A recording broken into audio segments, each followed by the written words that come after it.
এই হাস্যকর দুনিয়াতে আপনাকে স্বাগত। পশু পাখি মানে মজার কাণ্ড, আর তাদের কর্মকাণ্ড ভীষণ হাস্যকর হয়ে থাকে।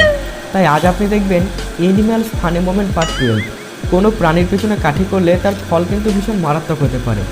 যদি সুযোগ পেয়ে যায় তাহলে ব্যান্ড বাজিয়ে ছেড়ে দেবে। লোকটি ষাঁড়ের পেছনে কাঠি করে তাকে রাগিয়ে তুলেছিল, তাই তাকে উচিত শিক্ষা দিতে ষাঁড়টি অপেক্ষা করেই আছে। दादागिरी करेगा मेरे साथ, दादागिरी करेगा, तेरी दादागिरी निकाल दूंगा मैं। उतर उतर नीचे उतर। এবারে বাঁদর ভাই সাহেবের অ্যাটিটিউড দেখুন। মেয়েটি প্যাকেট থেকে বিস্কুট বের করে তার হাতে দিতে গেলে সে ঢং দেখিয়ে পালিয়ে যায়। তখন পাশে থাকা বাঁদরগুলোকে দিতে গেলে তারাও হাতে নেয় আর গন্ধ সেতে ফেলে দেয়। ये ले।